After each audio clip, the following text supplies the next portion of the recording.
I always wondered how people can kind of go through life, not,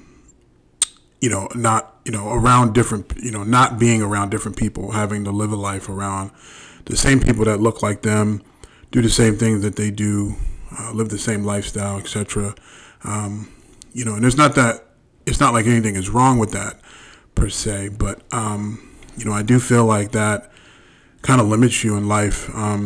We live in a country that's filled with people from all different walks, culturally,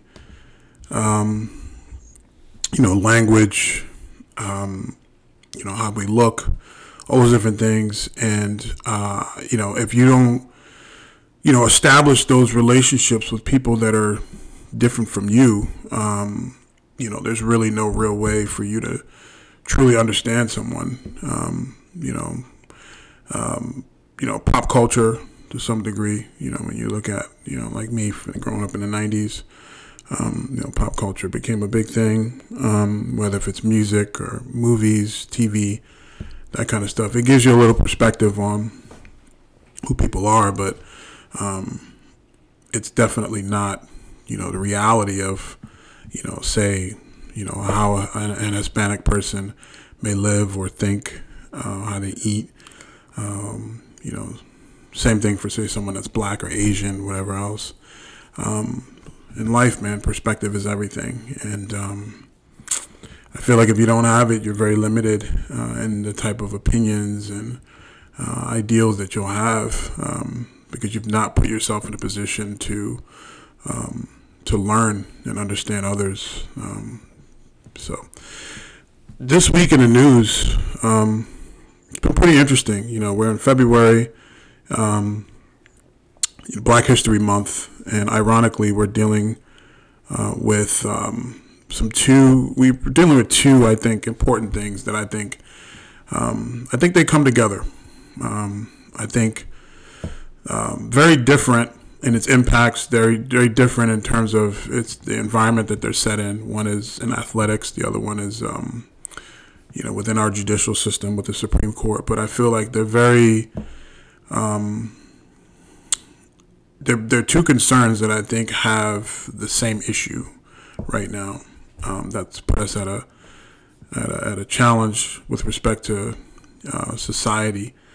The first being former Miami Dolphins head coach Brian Flores filed a class action lawsuit against the NFL and its teams this week, accusing them of sham interviews and unfair interviewing processes pertaining to minority candidates. So Brian Flores, again, is a black former coach. He's coached under Bill Belichick.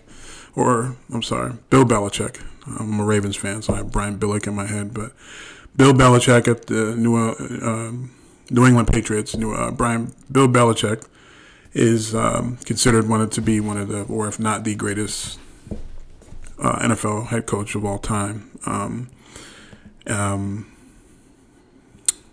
Brian Flores coached in Miami, which is not a good franchise, not of late. Very difficult franchise to win in, and he's had 2 back-to-back winning seasons. He was fired from that job, mostly came differences in, I guess, philosophy. He couldn't get along with the owner and some other people on the staff, etc. They said he's kind of he's very tight. He's kind of a tough coach to play for. There's some other wacky allegations that the owner of the Miami Dolphins offered Brian Flores $100 million per game that he lost. He wanted to tank the season. If you played in the athletics or coached in the athletics, it's just not in our DNA to lose games, to fail. It's totally deductive to the idea of coaching. So I'll just leave that part of it. Then the other issue, or concern, I should say, because it's not an issue, is that President Biden made an announcement this week that he will be appointing a black woman to the Supreme Court to replace retired Justice Breyer. Justice Breyer is retiring. He is currently the oldest justice to sit on the Supreme Court as we stand today. And rightfully so, he's retiring. I don't know a whole lot about Justice Breyer. I do know that he is looked at as a moderate judge, or to some degree liberal, however you want to class that. I don't like those terminologies, but society, that's kind of how it's labeled. And with Joe Biden being in office, this now gives him an opportunity to put another moderate to fill his seat. And I think that's the whole point behind it. I'm going to dig much deeper into that. But both of these two concerns have been, or these two topics have been concerns amongst many. I think there's a lot of people that are a little confused. There's a lot of people that are unsure how to feel about either of these concerns. Most notably, I think, there's to some degree a social divide in terms of the thinking on both of these very important things. And I'm going to give you my opinions and my theories as to why. So I started this talking about how living your life and gaining perspective and understanding others, I think, is very important. And when you don't have that ability to do that, I personally feel it puts you at a disadvantage. Inclusion. We hear that all the time. This is the most important factor in both of these situations, in my opinion. So with Brian Flores, that whole situation with the NFL. Currently, the NFL, the NFL has 32 teams. Out of the 32 teams, there's only one minority owner. Out of the 32 teams, there's only one black coach. The NFL has a league rule called the Rooney Rule. This was put in place to try to advocate more owners and GMs to consider minority candidates for vacancies. Since its inception in 2003, the whole purpose behind the rule was, again, to elevate more minority candidates into these positions. Well, since 2003, we are getting worse. In 2003, we had, at the time, 3 black head coaches, active black head coaches. Today, there's only 1. Some will argue that the one, and Mike Tomlin, who coaches at the Steelers, who is, by the way, a great coach, should be a Hall of Famer by the time he's done. If Mike Tomlin would have been anywhere else outside of the Steelers, he probably would not be employed today as a head coach. The reason for that is, number one, the Steelers are an extremely loyal franchise to their coaches, which is great. They've only had 3 head coaches total in their franchise. So, needless to say, they're not just, it's not like Grand Central Station in and out with coaches with them. The perception is that if he was, say, at Miami Dolphins, who's a much different franchise, much differently ran franchise than the Steelers, he probably wouldn't be employed today. Mike Tomlin most notably has never had a losing record as a coach. That's pretty impressive. And he's been coaching for a long time, has a Super Bowl win, I believe 2 Super Bowl appearances, something like that. So tons of division wins, unfortunately, me being a Ravens fan. But needless to say, Mike Tomlin is the lone black coach in the NFL, and he is a Hall of Famer. Okay, think about that. So there's a lot of coaches that are coaching today that do a solid to good job, who will not even be considered for the Hall of Fame. The one black head coach basically has to be a Hall of Famer and play or coach under the most loyal franchise in football just to be considered a head coach. So just think about that. But to kind of go back, So I think the whole reason why this is an issue for us is inclusion. So inclusion is important because the more friends that you have that look different than you, the more perspective you can gain on that person. The more perspective you gain on that person, I think it heightens the comfort level that you have for that person as well. Inherently, we want to be around people that we feel comfortable around. We want to be able to say the things that we want to say. We want to be able to do the things that we want to do and not feel like you're either being judged or not understood. So we try to put ourselves in comfort. The NFL has 70% minority players. That's not just black. 70% minority players. It's like 73%, something like that. And anything other than that, you're talking white men. I don't know the numbers, but, you know, for every, 9 out of 10 coaches or GMs or anyone that works in the front office, 9 out of 10 times it's a white guy. And again, that's just what it is, right? So when you're talking about these franchises that have these white men that are pretty much calling the shots, doing everything, they are going to want to be around people that look like them. And the reason for that, again, is this idea of inclusion. So that's not to say that all of these folks are not, cultured or, have not inserted themselves in, positions of inclusion. But clearly, and this is just from the numbers, these guys are hiring people that just look like them. Now, the easy assumption here, the easy opinion to make on this is to throw out racism, right? And I'm not a person for this, but I guess you can debate how, these disparages within these numbers can be looked at as racism, but I'm not going to go there. I'm not going to take that stance because I think it's bigger than that, right? I think that it's not a racism thing, but again, it's a comfort level thing. People want to be around people that look like them. People want to speak to people that look like them. And they want to hire people that they can understand. There is a discomfort, clearly there is a discomfort with these white men that are calling the shots in the NFL with people of color.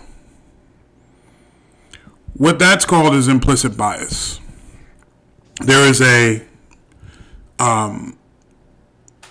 an assumption here that a huge level of implicit bias has been a problem in the NFL, and it's turned into explicit bias. The reason it's turned into explicit bias is because when you look at these numbers with respect to, like I said, 9 out of 10 individuals who don't coach are more than likely white. There's one black coach, head coach in the league that's black, or I should say minority, and there's one minority owner. So that's why it's become explicit bias. Now,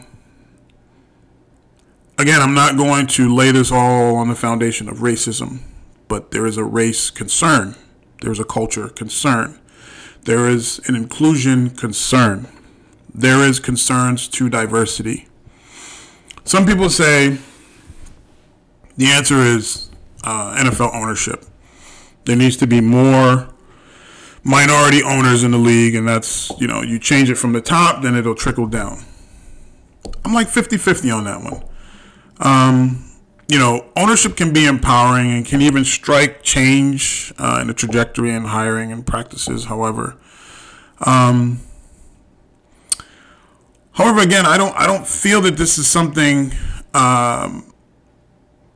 that we would put in place that could fix the issue. Maybe I'll pose a question. I would almost beg that this could be something that could further divide or, cause more conflict. Now, I'm not saying I'm against black or minority ownership. I think that's a phenomenal thing. But to just look at this and say, okay, let's just hire more black owners, that'll change the problem. I don't think that changes the problem. I think the bigger issue here is inclusion. Digging in the hearts and the minds of people that are different. People have to be willing to want to have black friends, to have white friends, to bring them into their homes with genuine intent, to truly garner relationships, of develop and establish those relationships so we all can feel more comfortable around each other. The more we run away from this topic, the further it removes us from inclusion and becoming people that are comfortable with one another. In my opinion, I feel that that's the central issue of it all. Let's take the second concern, right? So we're looking at the SCOTUS pick. This is the Supreme Court pick here in the United States. There's been 115 SCOTUS picks in the Supreme Court in the history of the United States. Out of 115 picks, 108 of them have been white men. So let me back up and say that again.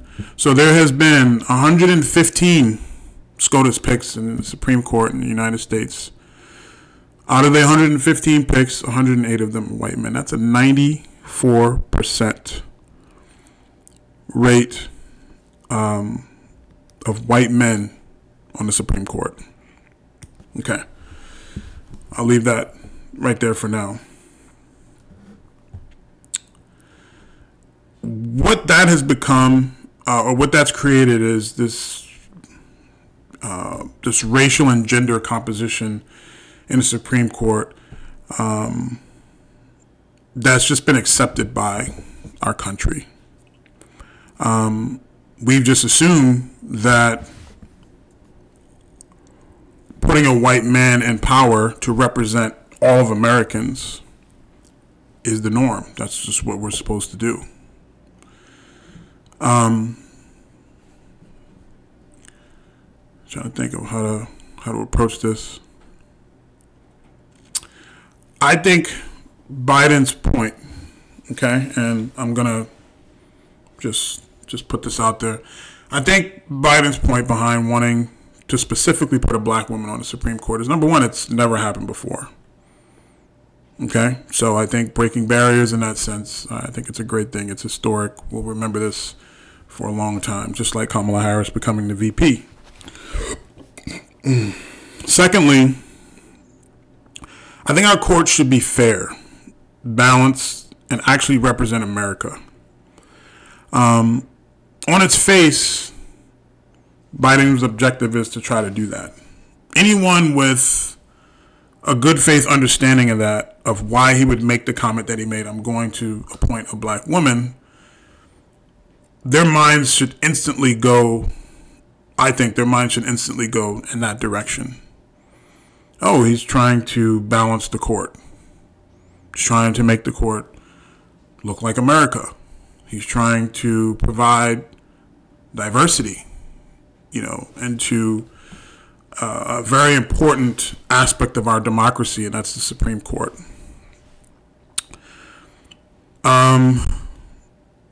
So what you're seeing now is these fake outrage arguments fake outrageous positions from people. That's, oh my God, why would he just say he's going to appoint a black woman to the court? There's no one else qualified, blah, blah, blah. Whatever. I'm hearing some really ignorant comments made from people. And I'm calling it ignorant because there's no critical thinking behind it. There's no basis to any of this logic. And here's why. In 2020, our last president, I'll call him the ex-president, Donald Trump, appointed 3 candidates to the Supreme Court while he was in office. It's amazing he was able to do that in just 4 years, one term, but whatever. there's some controversy behind a lot of his picks, controversy behind a lot of things that he did.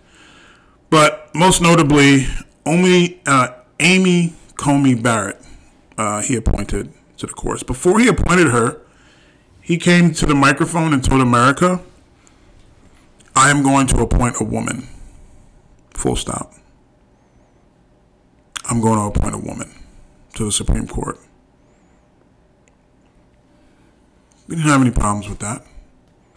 People in this country there was no outrage. I didn't see people coming on Facebook or Twitter upset and enraged. We didn't have our politicians,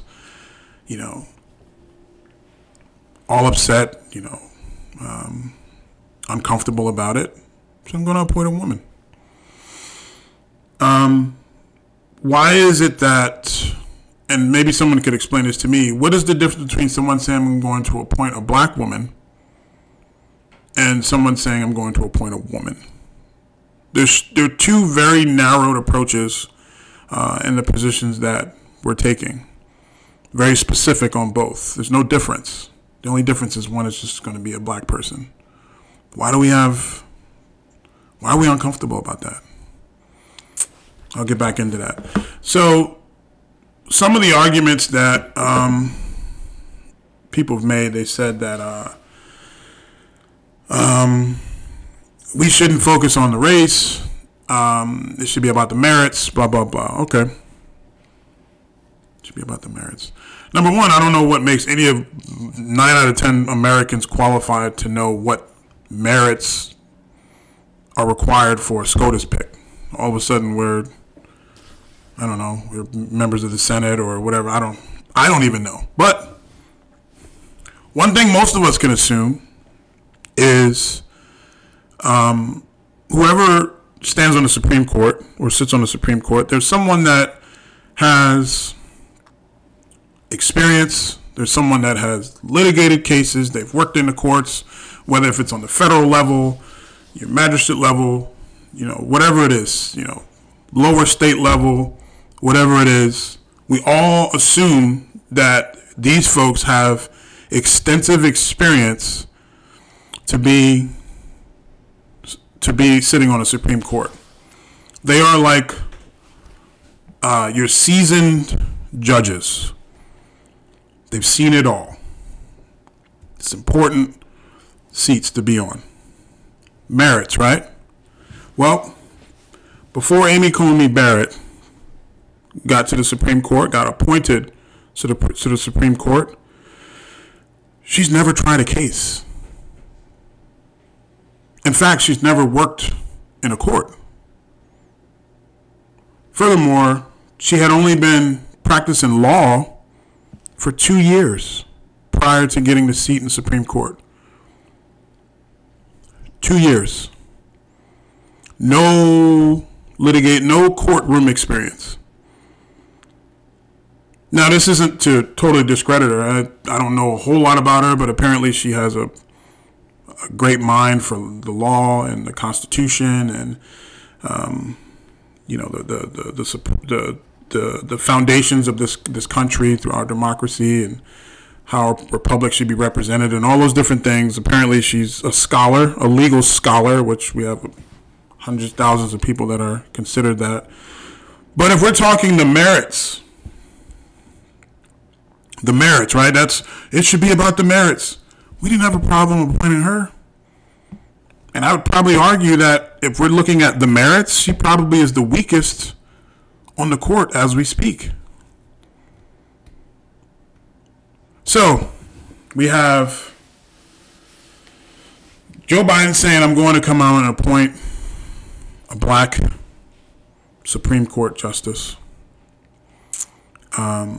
We have Brian Flores, in this lawsuit against the NFL. I don't know how the NFL can debate it. I mean, you have one coach, one minority owner. You came up with this Rooney Rule in 2003, and it's gotten worse. I mean, conversely, is it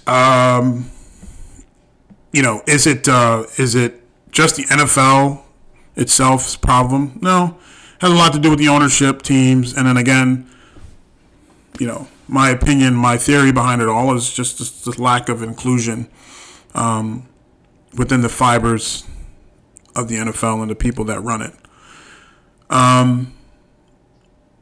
So you have to ask yourself, so you have someone like Brian Flores, who is, by most standards, a very qualified coach. I think he's probably better than half the coaches that are active today, black, whoever, black, white, whatever you want to, whatever his race is. Fundamentally, he's a better coach than half the people that are coaching the sport today. So we have these disparities in the numbers for black coaches, positions of leadership in the NFL. We have people that are outraged about a black SCOTUS pick. I've just identified this outrage that they have as fake, and it's meritless, and it's baseless, and they're frankly not good faith arguments. What's happening is you have politicians who are coming out and serving up this outrage. Well, we have to remember these politicians mostly have an agenda, and there's been this whole thing on one side to just keep people pitted against each other. Let's stoke up this outrage behind anything so that we can get people upset and angry. They don't want us to come together. They don't want a united front. They want us to stay divided. And there's larger theories behind that. But the reason I'm mentioning this is because this stuff would not be an outrage if you didn't have politicians, given a platform, or even at certain networks, be provided a platform to just continue to stoke these divisions amongst us, these baseless divisions.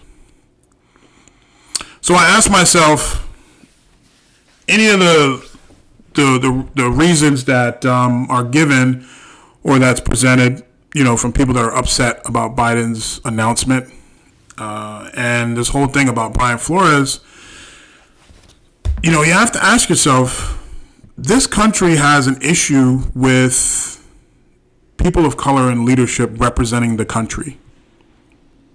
We have an issue with people of color in leadership. Why is that? There is this discomfort between white people seeing a black person represent them, representing this country. So you'll say, oh, well, President Obama, was black and we accepted him or whatever. Well, number one, President Obama was voted into the presidency by his constituents. What the things that President Obama mostly represented resonated with most people. Hence why he won 2 elections. He won popular votes. His stance, his look, everything he represented the country. Now, you can debate on maybe some of his policies. You can debate on some stances that he took, legislatively, politically. But no one can debate the fact that he was a decent human being, represented the country well, with dignity, integrity. Again, I don't debate that you can maybe have some outrage or some arguments with respect to how, he ran the country politically. I totally, whatever. I have some things that I personally felt could have been debated as well. But the bottom line was he was very qualified for the position. He did a great job. Merits, all that good stuff, right? There was not a day that he was in office where he was not told about his race. Not one day. Every single day, this man had to fight racism, bigotry, hate. Not because of his stance politically, but because of his color, his skin color.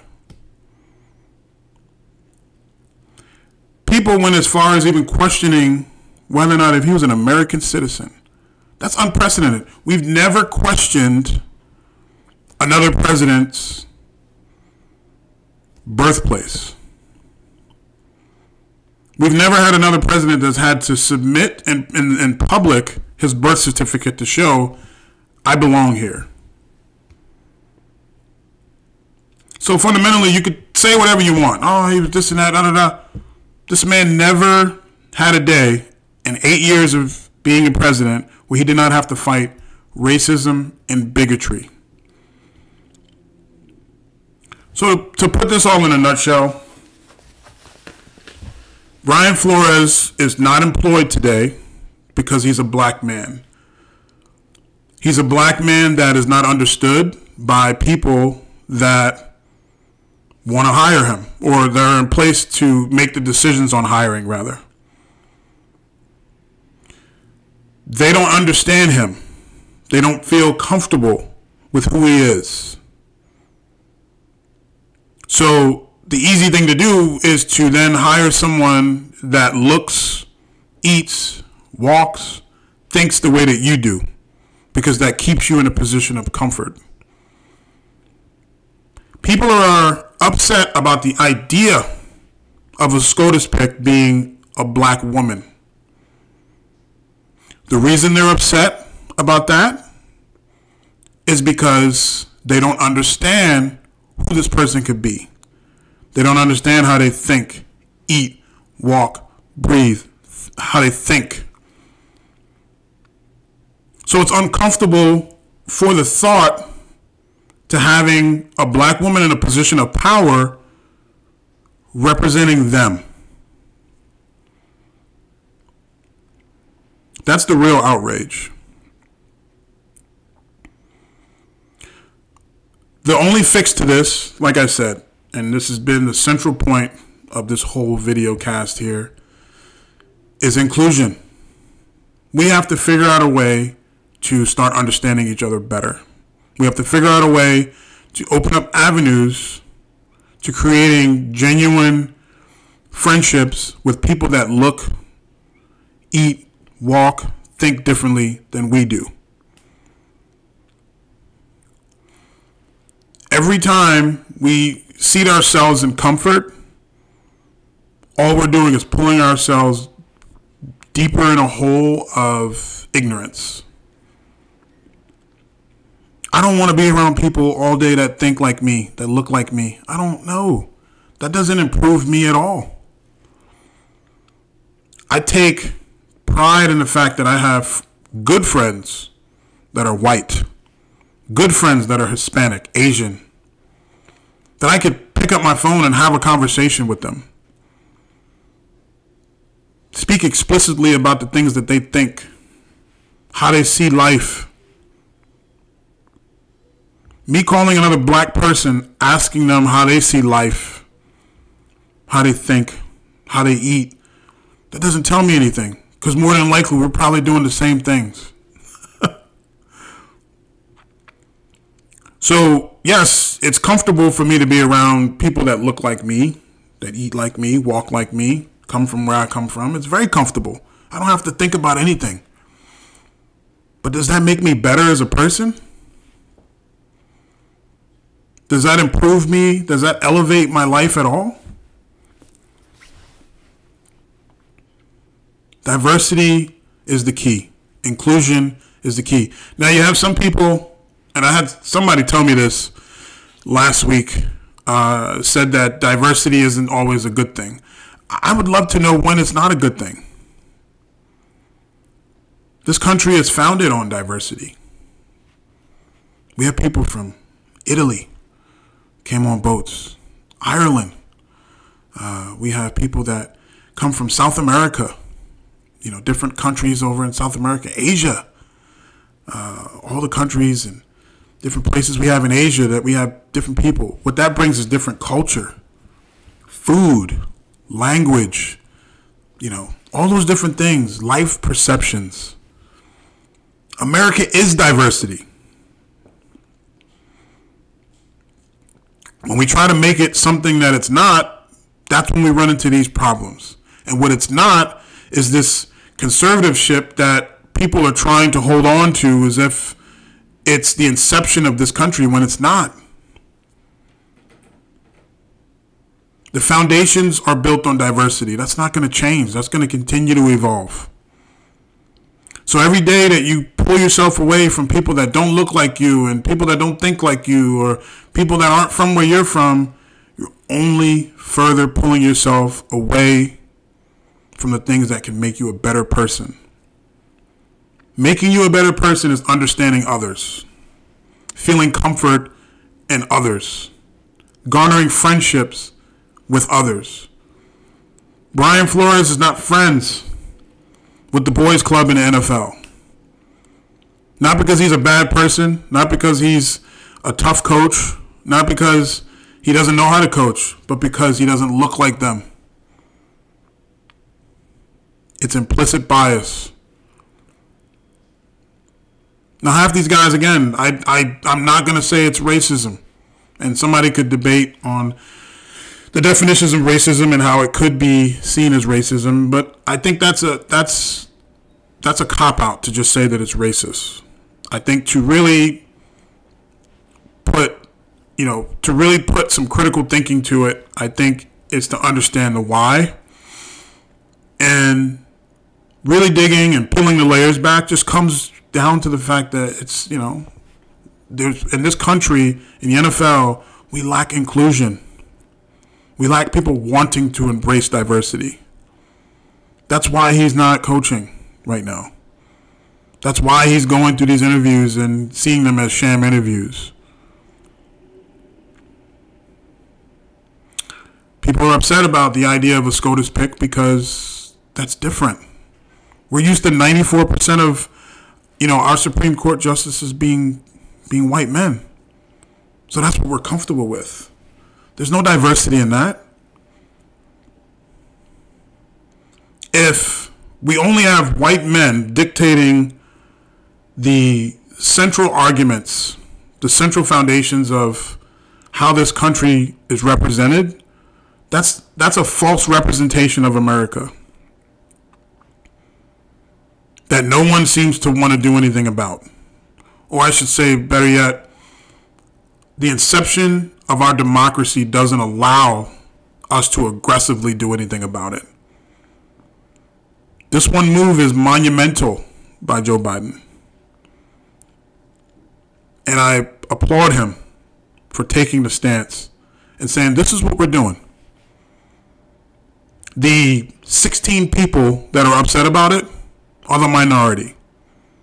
I truly believe in the heart of this country. And the heart of this country is people that are good and people that see his good faith positions on trying to make a change in our Supreme Court, trying to make a change on how this country is represented.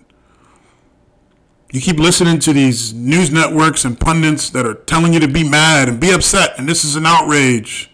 They all have an agenda. They get paid to tell you these things. They get paid to keep us divided. They want you angry because they can't argue true merits politically. So they have to use these social rhetorics to make you upset about things that are actually within your interests. If you live in America, you live in a country that's founded in inclusion, diversity. These are all things that make us all better.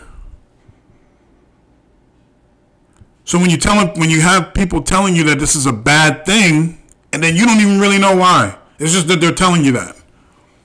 But they have an agenda. People like Ted Cruz has an agenda. You find it a little ironic that his last name is Cruz, and he's telling you not to embrace diversity and inclusion? Think about that.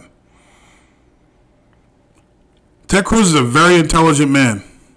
He clerked for the Supreme Court for many years. He has all kinds of impressive legal scholarship to his name and his background. But he has to play a part as a politician.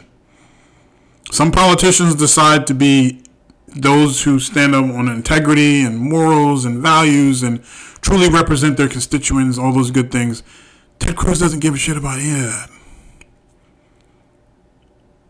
And he's not the only one. Josh Hawley, another guy, lives in Virginia, represents Wisconsin. How does that even work? They're politicians. Stop listening to these folks. Here's the kicker to it all. If you had people that were in your circle that were different than you, if you had black friends, if you had Asian friends, like true relationships, you wouldn't care what these politicians are telling you because you can relate directly. Oh, I have a black friend. I understand. I have an Asian friend. I get it. So when you hear people like Josh Hawley or Ted Cruz or whoever else make comments, they come on these platforms and they make these comments, you can't relate to those comments because you have direct experience. You would understand why it's important to have a black SCOTUS, a black woman SCOTUS, or why it's important for me to hire Brian Flores as my coach. Because you have personal experience. You have an intimate relationship with that person, someone that looks different than you. So I see both of these concerns as things that come together. They're two black leaders that are put in positions of leadership. And there's just people that aren't comfortable with that. You know, it's fine for us to be leaders as long as we don't represent the country. The NFL is our closest sport to the country. The NFL is like apple pie. Nothing more American than that, right? So it represents what America is in many instances. You can use all kind of different analogies, but so I think a lot of the same principles that the NFL kind of stands on is the same principles that, say, our government kind of stands on. Same social ideals and things of that nature. That's why there's only one black head coach. Representing the country, being a person of color, is an uncomfortable thing for white folks. Representing a football team, billion-dollar franchise, that you have to answer to sponsors and all these different things. There's all kinds of optics behind it. These guys are uncomfortable with people of color representing, being in charge. Now, if you disagree with me, I would love to get you on here with me so I'm not ranting on my own for 40 minutes about my opinions about these things. Hit me up. Let me know. We could set it up, set a date. I try to get people on to express different opinions, and people are just afraid to have conversations. I don't know why. People don't like to be challenged. But these are my positions. I'm utilizing my platform to give my opinion. And if you disagree, then let's have a debate and talk about it with decency. Because I think we could all become smarter individuals after, say, a discoursed argument. But that's my opinion, y'all. Hope everyone has a good rest of your week. It's Friday today. I don't know when I'm going to post this, but it's Friday today. So there's a weekend to look forward to. Exhale, take a breath. Something else I want to mention real quick before I leave, too, is I'm seeing a lot of specifically black entertainers coming out saying to stop celebrating Black History Month. What the hell is wrong with you guys? Like, again, it's this level of ignorance. The purpose of celebrating Black History Month, it speaks to wanting to pay homage to the folks that paved the way for you entertainers to even be able to make albums, make records, and have your freedoms. It's paying those respects. In addition to that, for us to move forward, for us to evolve as a race, we have to understand where we came from. And there has to be this continued reminder, hey, this is where you came from. It's 29 days for us to just cognitively take into consideration where we've come from and how we springboard ourselves to moving forward from those foundations. People think Black history is just talking about the bad and slavery and this and that. No. No person with legitimate knowledge or understanding or education towards Black history needs to hone in on slavery. That's not the point. We're looking at the fact that, we've had to have educational breakthroughs. We've had to have many different societal breakthroughs, get through segregation, Jim Crow, the ability to vote, all those different things. It's looking back at that, looking at the people who paved the way, Black inventors, people that I didn't even know of. Saw last week it was a black man apparently who invented the lawnmower. I mean, it makes sense. I mean, if we were out in the cotton fields and doing this and that, somebody had to be like, yo, there's got to be an easier way to do this. But nonetheless, my point is paying homage and remembering where we come from. It humbles us, it pays respects, and it gives us more strength to springboard forward. So stop telling people to stop celebrating Black History Month. It's stupid, it's ignorant, it's deductive. Stop doing it. All right, y'all, I'm done rambling. Peace.